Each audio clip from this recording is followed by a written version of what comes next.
안녕하십니까. 핫이슈 투데이입니다.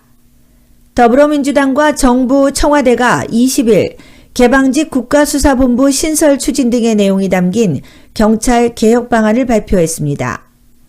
당정청은 이와 함께 자치경찰제 시행으로 경찰 권한을 분산하고 경찰대 신입생 규모를 축소하며 정보경찰의 정치관여시 형사처벌의 명문화와 국가인권회의 권한 강화 및 경찰 통제, 그리고 인권침해 통제 장치 및 수사 전문성 강화 방안 확대 등을 추진하겠다고 밝혔습니다.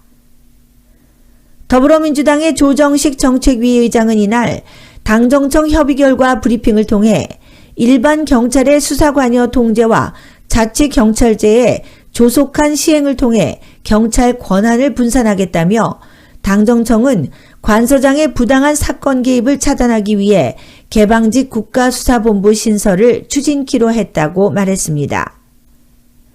경찰청장의 지휘를 받지 않는 국가수사본부 설치를 통해 행정, 수사, 경찰을 분리하는 방안을 추진하겠다는 것이고, 또한 정보경찰에 대한 통제 시스템을 확립해 정보경찰의 정치 관여와 불법 사찰을 원천 차단하겠다며 정보경찰의 정치 관여 시 형사처벌을 명문화하고 활동 범위도 명시화하여 정보경찰이 정치적 중립을 확고히 준수하도록 하겠다고 했습니다.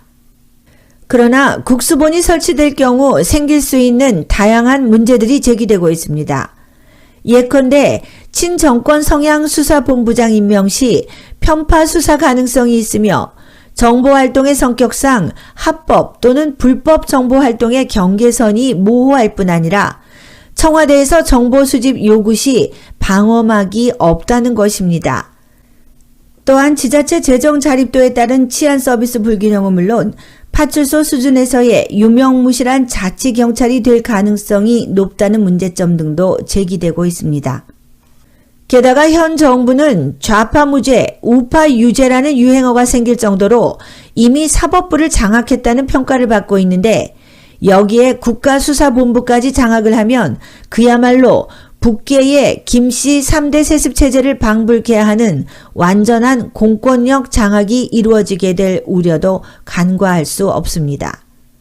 이와 같이 문재인은 청와대에 입성하며 공약한 것 중에 여태까지 한 번도 경험하지 못한 나라를 만들겠다라고 했던 말만큼은 확실하게 이루어내고 있는 것 같습니다. 한 번도 경험하지 못한 나라를 만들겠다는 열정으로 뜨겁습니다. 경제 불황으로 대기업들이 허덕일 때에도 호황을 누리던 한국전력이 문재인 정책 2년 만에 6천억 적자에 들어선 것에 이어 조선 말기 1884년 설립된 우정사업본부가 135년 만에 처음으로 무려 2천억 적자를 냈습니다. 그 이유는 우체국 상시집배원과 택배원 2252명을 공무원으로 전환시킴에 따라 역대 최대 규모가 된 우정사업본부가 그 인건비 상승을 감당해내지 못한 것이 주 원인입니다. 우정의 경영 악화는 곧 인력 쇄신으로 이어지고 현재 근무 중인 이들이 일자리를 잃게 될 가능성도 있다는 분석이 제기됩니다. 문재인이 대선 후보 시절부터 내걸었던 집배원 정규직 추진 공약이 결국 집배원들의 일자리를 빼앗게 되는 상황에 놓인 것입니다. 이에 우번 내부에서도 우번의 방만한 경영을 비판하며 특단의 조치가 필요하다는 목소리가 높아지고 있습니다. 이제까지 경험하지 못한 대한민국은 여기에서 그치지 않습니다. 가장 심각한 것은 한미동맹 66년 만에 전례 없이 악화될 대로 악화된 한미 관계입니다. 이제까지 경험하지 못한 대한민국은 여기에서 그치지 않습니다. 가장 심각한 것은 한미동맹 66년 만에 전례 없이 악화될 대로 악화된 한미 관계입니다.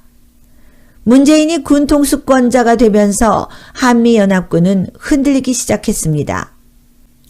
북한으로부터의 핵 위협이 최고조로 치닫고 있는 가운데 문재인은 북한의 핵무장 단계에 발맞추어 휴전선 무장 해제를 추진해 나갔고 병력 감축, 훈련 축소 등 사실상 군의 무력화에 총력을 기울였다 해야 할 것입니다.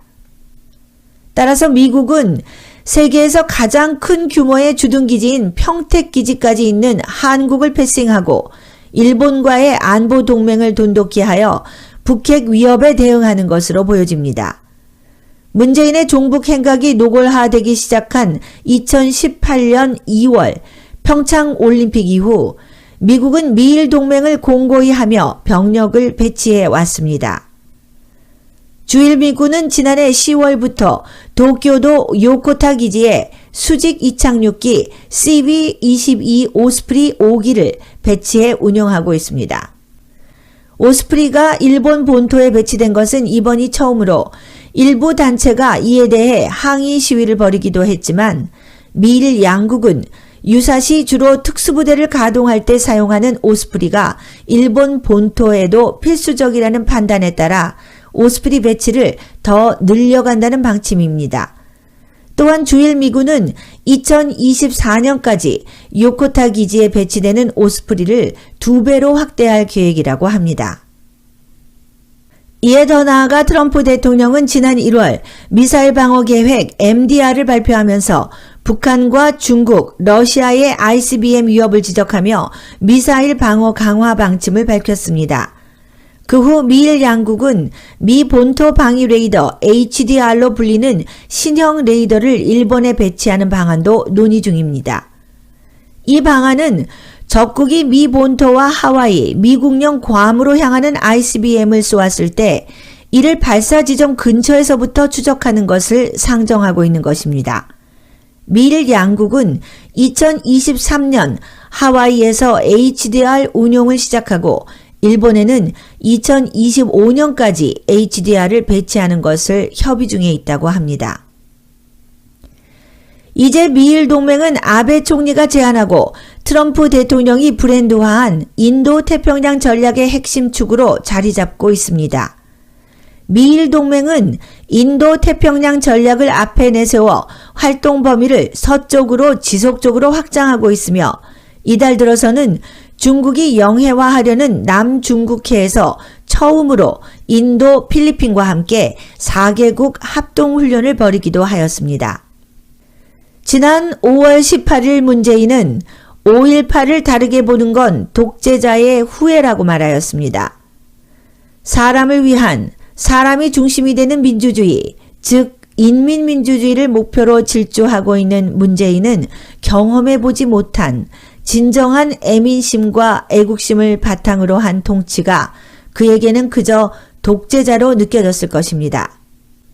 때문에 문재인은 세계가 인정하는 위대한 지도자이자 민족의 스승으로 평가되는 박정희 대통령은 독재자라 모독하고 세계가 혐오하는 3대 세습 악질 독재자에게는 충견이 되어 대한민국을 동맹 국가들로부터 소외시키고 세계의 조롱거리로 만들고 있습니다.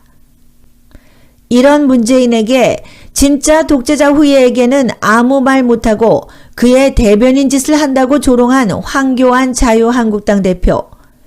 문재인을 청와대에 입성시킨 장본인으로서 그 원죄에 대한 반성이나 원상복귀의 노력 없이 문재인을 자신의 정쟁의 도구로만 삼고 있으니 내로남불이라 하지 않을 수 없습니다.